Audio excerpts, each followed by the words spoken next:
Bull News Headquarters.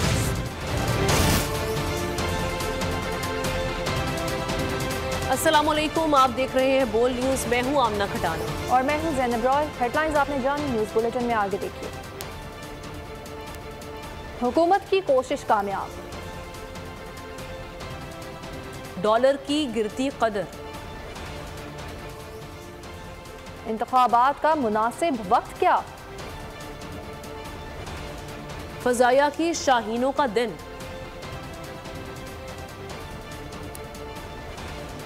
और बाबर कप्तानी में आजम। आगाज में आपको बताएं कि IMF ने बिजली की कीमतों में रिलीफ देने की हुकूमती दरख्वास्त जुज़वी तौर पर मंजूर कर ली है। 201 से 400 यूनिट तक बिजली इस्तेमाल करने वाले सार्फिन को रिलीफ पर इत्तफाक नहीं हुआ। ताहम 200 यूनिट तक बिजली इस्तेमाल करने वाले सार्फिन को अगस्त का बिल किस्तों में बिल भरने की इजाज़त मिलने का इम्कान है। आखिरी तारीख गुजरने के बाद बिल अदायगी पर जुर्माना भी नहीं होगा। ये रिलीफ सिर्फ अगस्त के महीने के लिए दिया गया है। बिजली की कीमतों के हवाले से आवाम को रिलीफ देने के लिए हुकूमती कोशिशें जारी हैं। ज़राए के मुताबिक IMF ने 201 से 400 यूनिट तक बिजली इस्तेमाल करने वाले सारिफीन को रिलीफ देने की तजवीज़ मुस्तरद कर दी। ताहम 200 यूनिट तक बिजली इस्तेमाल करने वाले सारिफीन को किस्तों में बिल भरने की इजाज़त देने पर इत्तेफाक हो गया। आखिरी तारीख गुजरने के बाद बिल की अदायगी पर जुर्माना नहीं होगा। ये रिलीफ अगस्त के महीने के लिए दिया गया है। ताहम फैसले की हतमी मंजूरी भी निगरां वफाकी काबीना से ली जाएगी। इस इक़दाम से तकरीबन 40 लाख बिजली सारिफीन को हालिया बिल में रिलीफ मिलेगा। IMF ने बिजली और गैस चोरों के खिलाफ क्रैकडाउन और रिकवरी पर भी जोर दिया है। और अब डॉलर के हवाले से अहम खबर आपको देंगे कि डॉलर के ज़ख़ीरा अंदोज़ों के खिलाफ हुकूमत का सख्त एक्शन। अमरीकी करेंसी की कदर में बड़ी कमी, ओपन मार्केट में डॉलर मजीद सस्ता, डॉलर 4 रुपये सस्ता होकर 308 रुपये पर पहुंच चुका है। इस हवाले से मजीद आगाह करेंगे नुमाइंदा बोल न्यूज़ कफील अहमद हमारे साथ मौजूद हैं। जी कफील, आगाह कीजिए। देखिए, डॉलर में एक बार फिर जो है वो कमी का रुझान देखा जा रहा है। अगर हम बात करें इंटरबैंक की तो उसमें 2 रुपये 48 पैसे की जो है वो कमी रिकॉर्ड की गई है। और इस वक्त इंटरबैंक में जो रेट है वो 304 रुपये 50 पैसे पर जो है वो डॉलर इस वक्त ट्रेड कर रहा है। कल की जो क्लोजिंग थी वो 306 रुपये 98 पैसे थी। तो इस वक्त 2 रुपये 48 पैसे की जो है वो कमी हुई है। अगर हम बात करें ओपन मार्केट की तो एक बार फिर उसमें 3 रोज से मुसलसल जो है वो कमी देखी जा रही है। और इस वक्त में मजीद 4 रुपये कम हो गया डॉलर, और 312 से 308 रुपये के ऊपर जो है वो डॉलर इस वक्त ट्रेड कर रहा है। जो इंतजामी जो क्रैकडाउन किए गए थे उसके बाद ओपन मार्केट में भी जो डॉलर है उसमें कमी देखी जा रही है। जी अच्छा कफील, आगाह कीजिएगा, ज़ख़ीरा अंदोज़ों के हवाले से जो है क्या तफसीलात हैं आपके पास? देखिए, जो इंतजामिया जो करेंसी एक्सचेंज थी उनकी जानिब से जो है ये बाकायदा जो है वो शिकायत की गई थी कि जो एक्सचेंज कंपनीज के बाहर जो ब्लैक मार्केट में जो माफिया होती है वो न सिर्फ कस्टमर्स को रोकता है बल्कि उनको जो रेट होता है वो अच्छे ऑफर करता है। तो हम अब जब ये क्रैकडाउन हुआ है इंतजामिया की जानिब से और आर्मी की मुलाकात हुई है तमाम सनतकारों से, उसके बाद ये स्टेप्स लिए गए हैं। और यही वजूहत है कि जब हमारी कल बात हुई थी मलिक बोस्तान साहब से, उनका कहना ये था कि डॉलर में कमी आई है और इसमें मजीद कमी का इम्कान इसलिए कि अब जो बाहर जो ऐसा माफिया था एक्सचेंज के बाहर अब वो मौजूद नहीं है या उनको जो है वो वहाँ से हटा दिया गया है। तो हम यही वजूहत है कि अगर हम 3 दिन की बात करें तो 330 से लेकर अब तक जो है वो 308 के लेवल पे 22 रुपये जो है वो कम हो चुका है। और उनका यही कहना है कि इसे मजीद कमी का जो है वो इम्कान देखा जा रहा है। जी, डॉलर की कदर में मजीद कमी आएगी, 4 रुपये सस्ता होकर 308 रुपये का हो गया है। कफील, इस हवाले से हमें अपडेट करे थे, आपका शुक्रिया। आगे बढ़े, आपको खबर दें कि चित्राल के इलाके कैलाश में पाक अफगान सरहद पर दहशतगर्दों का हमला। फायरिंग के तबादले में 12 दहशतगर्द मारे गए हैं। बड़ी तादाद में दहशतगर्द जख्मी भी हुए हैं। पाक आर्मी के 4 जवान शहीद हो गए। ISPR के मुताबिक दहशतगर्दों ने 2 फौजी चौकियों को निशाना बनाया। चित्राल में दहशतगर्दों का हमला नाकाम, सिक्योरिटी फोर्सेस ने 12 हमलावर मार गिराए। फायरिंग के तबादले में 4 जवानों ने जाम शहादत नोश किया। ISPR के मुताबिक दहशतगर्दों ने हमला कैलाश में अफगान सरहद के करीब किया। जदीद असलहे से लैस हमलावरों ने 2 पाकिस्तानी फौजी चौकियों को निशाना बनाया। बहादुर सिपाहियों ने जमा मर्दी से दहशतगर्दों का मुकाबला किया। हमला पसपा करके अमन दुश्मनों को भारी जानी नुकसान पहुंचाया। बड़ी तादाद में दहशतगर्द जख्मी भी हुए। ISPR का कहना है कि फौजी जवानों की कुर्बानियां हमारे आज़म को मज़ीद मजबूत करती हैं। चित्राल की आवाम सिक्योरिटी फोर्सेस के शाना बशाना खड़े हैं। उम्मीद है अफगान हुकूमत अपनी सरजमीन दहशतगर्दी के लिए इस्तेमाल नहीं होने देगी। तवक्का है अफगान अबूरी हुकूमत अपनी जिम्मेदारियां पूरी करेगी। खबर देंगे आपको कोयटा से, जहां पर CTD की कार्रवाई के दौरान फायरिंग के तबादले में 4 दहशतगर्द हलाक हो गए। भारी मिकदार में असलहा और गोला बारूद बरामद कर लिया गया है। तर्जुमान के मुताबिक कल अत्म तंजीम से ताल्लुक रखने वाले मुल्जिमान पुलिस और सिक्योरिटी फोर्सेस के अहलकारों की टारगेट किलिंग में मुलविस थे। अमन दुश्मनों के गिर्द घेरा तंग, 4 दहशतगर्द जहन्नुम वासिल। कोयटा के नवाही इलाके अकबर्ग में CTD का एक्शन। फायरिंग के तबादले में 4 दहशतगर्द हलाक हो गए। भारी मिकदार में असला और गोला बारूद बरामद किया गया। तर्जुमान CTD के मुताबिक कल अदम तंजीम से ताल्लुक रखने वाले दहशतगर्द पुलिस और कानून नाफिज करने वाले एहलकारों की टारगेट किलिंग में मुलविस थे। अमेरिका ने अफगानिस्तान में मिलिट्री का कोई साजो सामान नहीं छोड़ा। महदूद तादाद में असलहा और एयरक्राफ्ट काबुल में छोड़ा था। तर्जुमान अमेरिकी national security council John Kirby की न्यूज़ कॉन्फ्रेंस। पाकिस्तान दहशतगर्दी के खतरात का सामना कर रहा है। वजह अफगानिस्तान से जुड़ी सरहद है। वो न्यूज़ के सहाफ़ी ने सवाल किया कि पाकिस्तान भारत को मुतादिद बार बातचीत करने की पेशकश कर चुका है। व्हाइट हाउस इस मामले को कैसे देखता है, जिसके जवाब में जॉन कर्बी बोले कि पाकिस्तान और भारत ने कश्मीर समेत तमाम मामलात पर खुद बात करनी है। That people are saying the Americans left behind. That was equipment that was transferred well in advance of our departure to the Afghan National Security Forces. It belonged to the Afghan National Security Forces because that was part of the mission that our troops were involved in Afghanistan to do in the first place, which was to train up and to support Afghan National Security Forces as they took charge of security in their country. And they needed equipment to do that. And as for Kashmir, our policy has not changed. We believe that that is that the tensions there are best resolved by the parties themselves. Human rights is a cornerstone of President Biden's foreign policy. And he never shies away, nor will he ever shy away from raising concerns about human rights with his counterparts overseas. And that was the case when Prime Minister Modi visited here. Islamabad high court ने परवेज इलाही की jail से रिहाई के बाद दोबारा गिरफ्तारी के खिलाफ तौहीन अदालत की दरख्वास्त नाकाबिले समाअत करार देते हुए खारिज कर दी, जबकि अदालत ने रिमार्क्स दिए कि रिहा ना करने और दोबारा किसी और केस में गिरफ्तार करने में फ़र्क है। अदालत का ऐसा कोई हुक्म नहीं कि इन्हें किसी और केस में भी गिरफ्तार नहीं किया जा सकता। जब उन्हें रिहा कर दिया गया तो हमारे ऑर्डर की खिलाफ वर्जी कैसे हुई?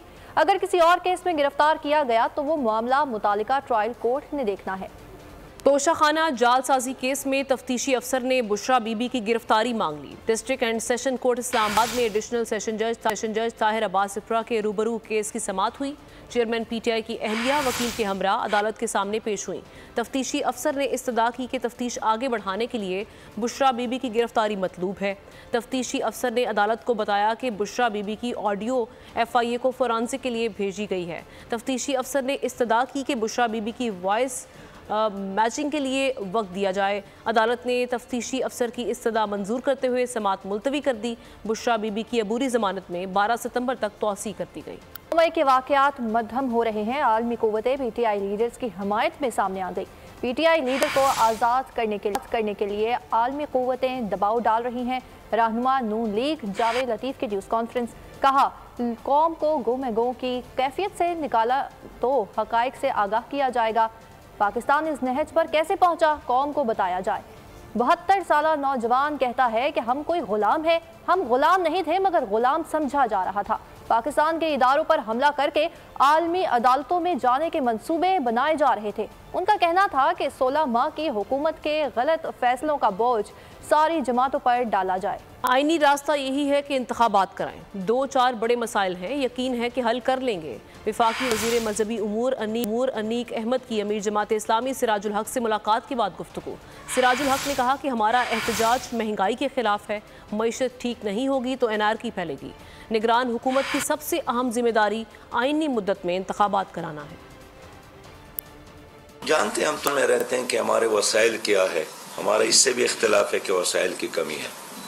वसाइल बेशुमार बीसियार है, लेकिन मसला है मैनेजमेंट का, मसला है चोरबाजारी के ख़ात्मे का। इस वक्त बुनियादी मसला मुल्क में कोई शक नहीं है, जो हर एक महसूस करता है, मईशत की तबाही और बर्बादी है। टाइम फ्रेम जैसे आपने कहा, तो टाइम फ्रेम अभी नहीं, लेकिन सम्राट आप तक पहुंचेंगे। मैं कोई टाइम फ्रेम नहीं देना चाहता। मैं ये चाहता हूं कि मेरी वजारत के हवाले से क्या कोई तब्दीली हम लाएंगे। मुल्क चलाने वालों को पहले इसे बचाना है। हल्का बंदियों के बगैर इलेक्शन का कहने वालों को शर्म आनी चाहिए। MQM रहनुमा मुस्तफ़ा कमाल कहते हैं कि बल्दियाती इंतखाबात के वक्त किसी को जमहूरियत याद क्यों ना आई। जो बयानिया है कि नहीं, सेंसस को भी छोड़ दो, डिलिमिटेशन को भी छोड़ दो, बस किसी तरह से पुरानी मर्दमशुमारी पे इलेक्शन करा लो। कौन लोग हैं ये? और खुद को जमहूरी कहते हैं। बड़ा तीर मार लिया पाकिस्तान में, दुनिया चांद पर जा रही है। आपकी हुक्मरानी के बाद जो वो बच्चे जो है वो उसमें गिरकर मरे, एक ही स्क्रीन पे 2 खबरें चल रही हैं। शर्म आनी चाहिए उन लोगों को जिन्होंने 15-15 साल यहाँ पर हुक्मरानी की है, और आज उनको दोबारा उतावले हुए चले जा रहे हुक्मरानी जो नहीं है आज। अगर तो डकैती मज़ाहमत पर बाप बेटा कत्ल। और आपको बताएं कि पाक फ़ज़ाइया ने 7 सितंबर को दुश्मन को ऐसा सबक सिखाया जो तारीख में रकम हो गया। मुल्क भर में आज यौम फ़ज़ाइया जोश व खरोश से मनाया जा रहा है। कौम के शाहीनों को सलाम पेश करने के लिए तकारीब, एयरफोर्स के शहदा और गाजियों को खराजी तहसीन पेश किया जा रहा है।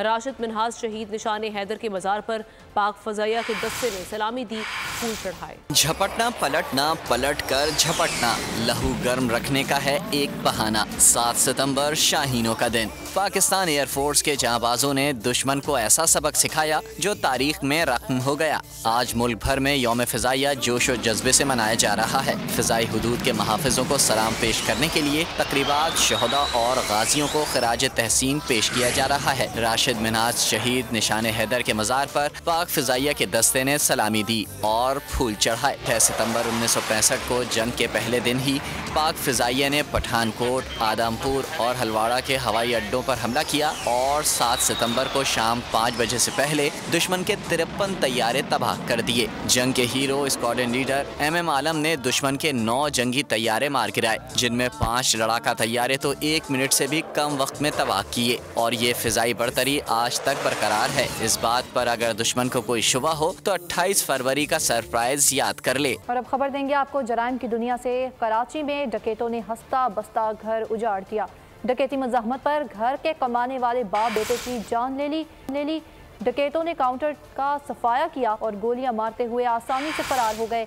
वाक़े की CCTV फुटेज मंजर-ए-आम पर आ गई। दुकानदारों ने बताया कि पहले भी इस दुकान में डकैती की वारदात हो चुकी है। शहर कायद खूनी डकैतों के नरगे में आ गया। चंद रुपयों के एवज 2 कीमती जानें ले ली। परंगी 2 नंबर पर डकैती मुज़ाहमत पर फायरिंग, बाप बेटा जाबहक हो गए। मकतूलीन की शनाख्त हसन और असद के नाम से हुई है। वाक़े की CCTV में मकतूल बाप बेटे को मुज़ाहमत करते हुए देखा जा सकता है। दुकान में काम करने वाले एनी शाहिद ने तफसील बताई। आ गए थे 2 डकैत, एक डकैत बाहर खड़ा हुआ था। फिर यानी कि ना जब ये लोग जाने लगे ना तो उन्होंने उनसे डब्बा भी छीनने की कोशिश करी, तो उन पे एक फायर मारा असद भाई को और एक अब्बा को। अब्बा वहीं गिर गए और उसके बाद एक फायर मारा उनको असद भाई को, वो भी वहीं गिर गए और वो भाग गए और डब्बा भी लेके चले गए। अवाम का कत्ल की वारदात पर शदीद गम गुस्से का इजहार। IG सिंध से सिक्योरिटी का मुतालबा।